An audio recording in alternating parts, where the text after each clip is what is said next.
जय हिंद दोस्तों, मैं आपका अपना दोस्त केके।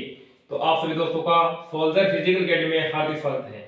तो आज अपने बात करने वाले हैं राजस्थान पुलिस में जो नया टॉपिक जोड़ा गया है, महिला एवं बाल अपराध। तो इससे पहले मैंने 3-4 वीडियो अपलोड कर दिए हैं इस टॉपिक से संबंधित, और आप इस चैनल पर जाकर उन वीडियो को भी देख सकते हो। तो आइए शुरुआत करते हैं महिला एवं बाल अपराध। तो कुछ महत्वपूर्ण बातें हैं जो आपके लिए मैं लेकर आया हूं, तो आपको ध्यान रखना है कौन कौन सी महत्वपूर्ण बातें हैं। तो सबसे पहले बात करें निःशुल्क एवं अनिवार्य शिक्षा अधिकार अधिनियम की शुरुआत विश्व में कब की गई थी? तो 1870 में, और इसकी शुरुआत है सबसे पहले कहां से हुई थी? इंग्लैंड से। आगे बात करें इसके बाद में 1906 में भारत में प्रथम प्रयास इसका जो किया था वो सियाजी गायकवाड़। किसने किया था? सियाजी गायकवाड़ ने। आगे बात करें इसके बाद में 1910 के अंदर एक और प्रयास होता है गांधी जी व मोहम्मद अली जिन्ना द्वारा। और आपको ध्यान होगा गांधी जी व मोहम्मद अली जिन्ना थे, इनके जो राष्ट्रीय गुरु थे गोपाल कृष्ण गोखले। कौन थे इनके राष्ट्रीय गुरु? राजनीतिक गुरु गोपाल कृष्ण गोखले।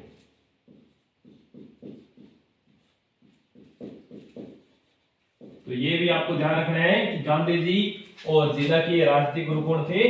गोपाल कृष्ण गोखले। आगे बात करें इसके बाद में निःशुल्क एवं अनिवार्य शिक्षा अधिकार अधिनियम राज्यसभा में 20 जुलाई 2009 को पारित होता है।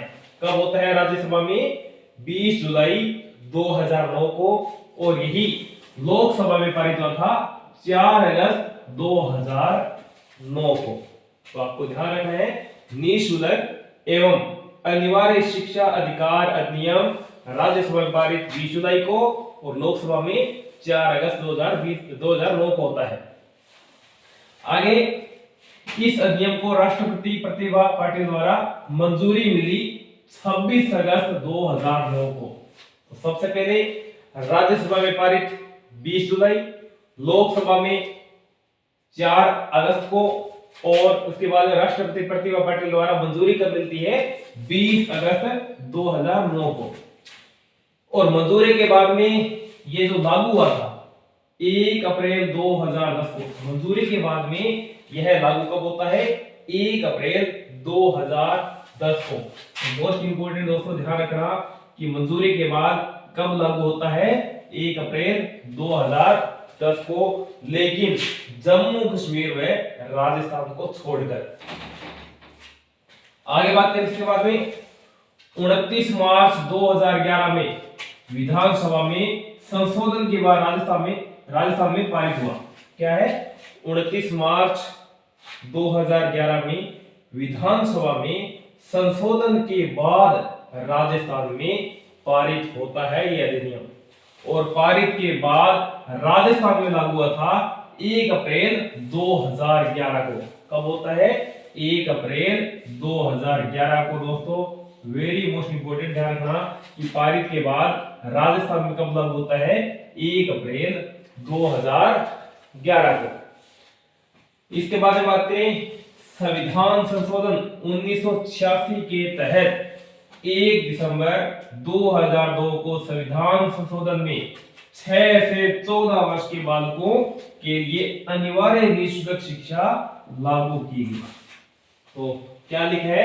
संविधान संशोधन 1986 के तहत 1 दिसंबर 2002 को संविधान संशोधन में 6 से 14 वर्ष के बालकों के लिए अनिवार्य निःशुल्क शिक्षा लागू की गई थी। इसके बाद में आगे बात करें भारत अनिवार्य शिक्षा एवं निःशुल्क शिक्षा लागू करने वाला विश्व का 135वां देश है। तो आपको ध्यान रखना है कि भारत अनिवार्य एवं निःशुल्क शिक्षा लागू करने वाला विश्व का 135वां देश है। आगे बात करें दुष्कर्म के लिए भारत का प्रथम राज्य जिसने फांसी की सजा का प्रावधान किया था तो मध्य प्रदेश, और इसके बाद में दूसरा स्थान है वो आता है राजस्थान का। दुष्कर्म के लिए भारत का प्रथम राज्य जिसने फांसी की सजा का प्रावधान किया था तो मध्य प्रदेश और दूसरा राजस्थान। तो आगे दोस्तों इसके बारे में बात करते हैं। बाल अपराध से जुड़ी आईपीसी की कुछ धाराएं हैं, उनके बारे में बात करते हैं। तो बाल अपराध से जुड़ी आईपीसी की धाराएं मुख्य रूप से आगे और है, कौन कौन सी है उसके बारे में चर्चा करते हैं। जल्दी से आप स्क्रीनशॉट ले लीजिए।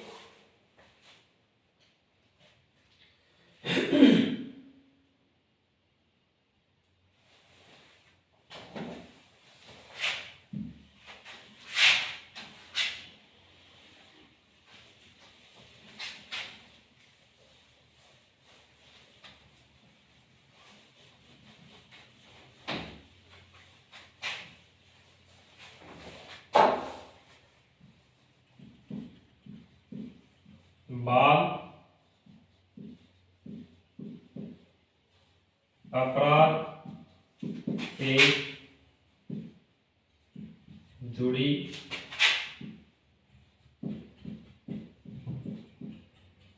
धाराएं, बाल अपराध से जुड़ी आईपीसी की धाराएं क्या है?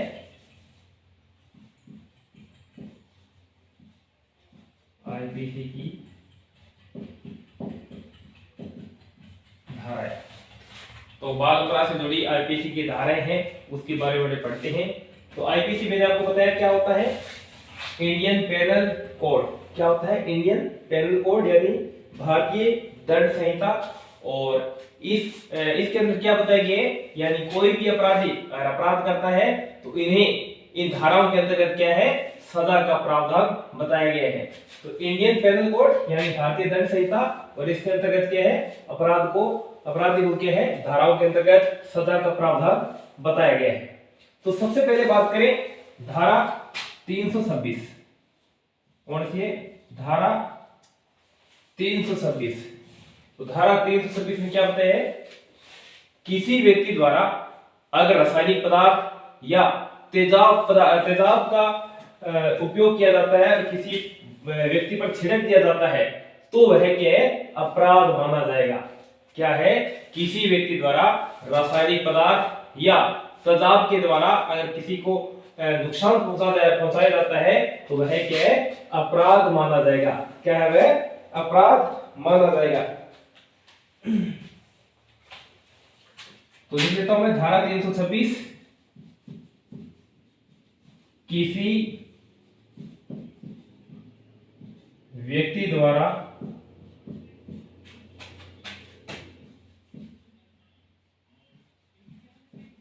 रासायनिक पदार्थ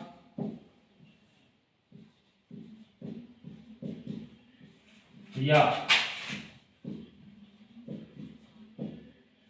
रासायनिक पदार्थ या तेजाब के द्वारा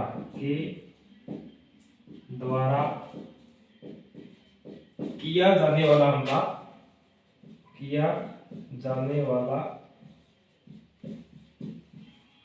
हमला अपराध की श्रेणी में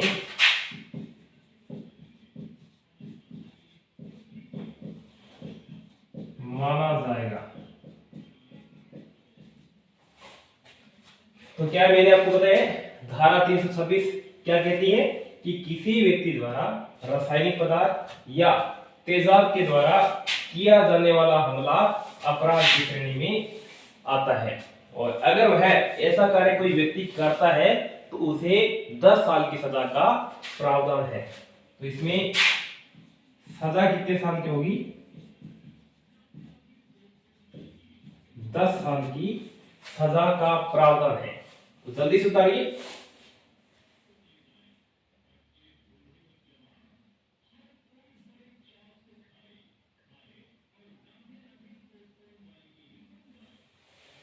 इसके बाद में आगे बात करें धारा 326 ए।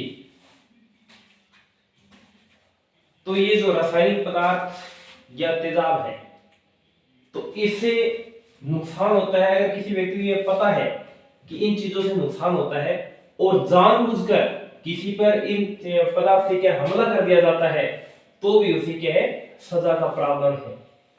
तो मैं लिख देता हूं कि किसी व्यक्ति द्वारा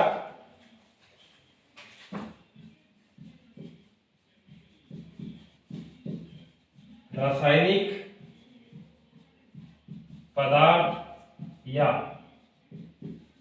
तेजाब का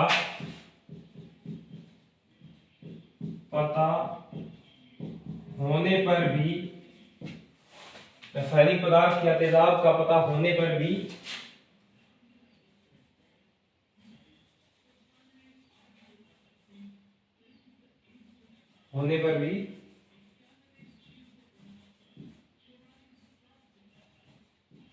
जानबूझकर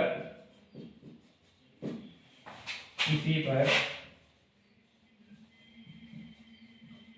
हमला किया जाता है तो उसे कानून संशोधन अधिनियम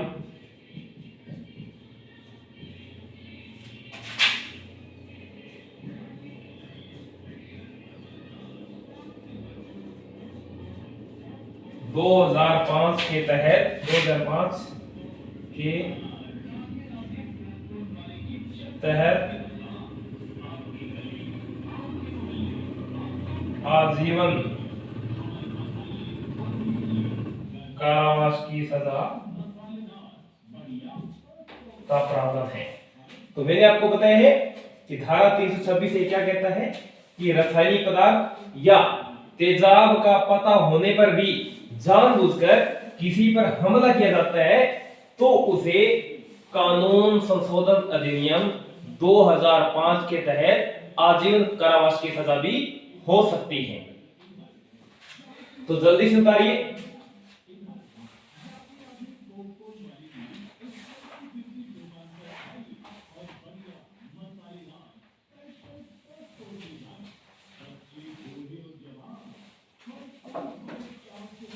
तो आगे बात करें।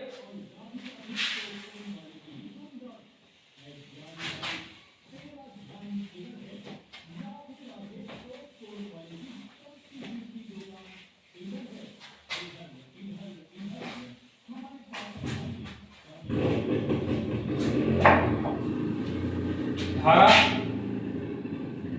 326 बी, धारा 326 बी क्या बोलती है? किसी पर रासायनिक पदार्थ, किसी पर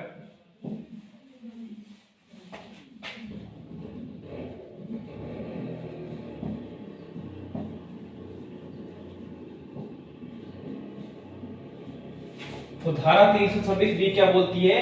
किसी पर रासायनिक पदार्थ या तेजाब, किसी पर रासायनिक पदार्थ या तेजाब के द्वारा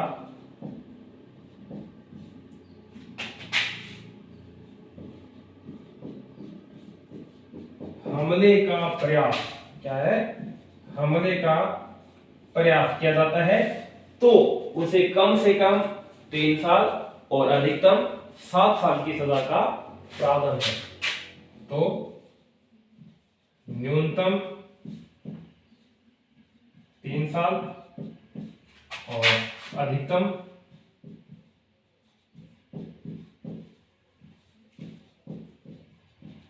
7 साल की सजा का प्रावधान है।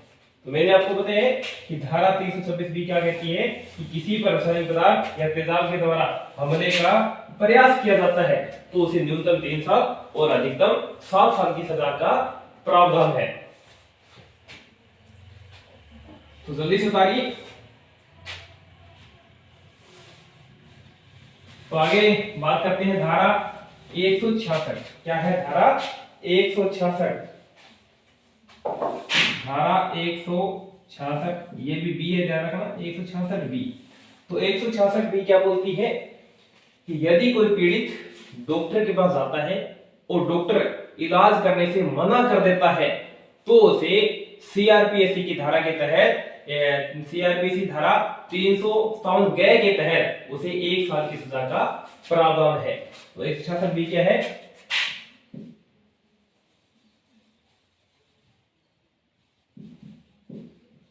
किसी पीड़ित का डॉक्टर द्वारा, किसी पीड़ित का डॉक्टर द्वारा इलाज से मना करना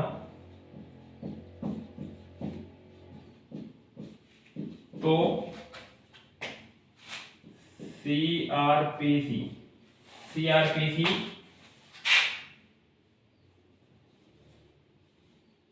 357 ग के तहत 1 साल की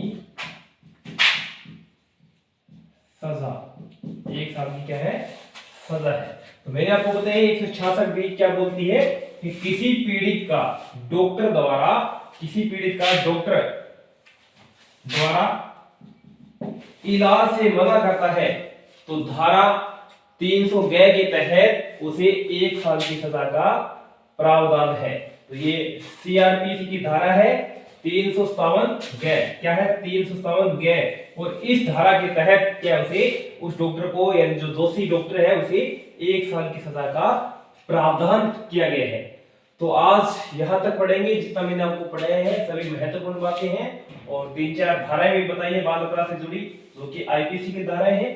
तो आपको ध्यान रखना है, एक सबसे पहले 326 पढ़ी थी आपने, उसके बाद में 326 ए, उसके बाद में 326 बी, और इसके बाद में 166 बी जो कि मोस्ट इंपोर्टेंट है दोस्तों, ये ध्यान रखना 166 बी। तो जहां तक मैंने पढ़ा है सभी चीजें आपके लिए महत्वपूर्ण है, और कल आपको ये जो धाराएं हैं इनको अच्छे तरीके से पढ़ के आना है, क्योंकि कल जो कल या नेक्स्ट जो टॉपिक में आपको बताऊंगा उस टॉपिक के अंदर मैं कुछ 2-3 धाराएं आपको बताइए, मैं आपसे पूछूंगा। तो आप अगर उन धाराओं को पढ़ते हो, क्योंकि ये जो धाराएं मैंने आपको बताए आप बार बार रिपीट करोगे तो ये धाराएं आपको क्या याद रह जाएगी, और ज्यादा कोई लंबा चौड़ा सिलेबस नहीं है।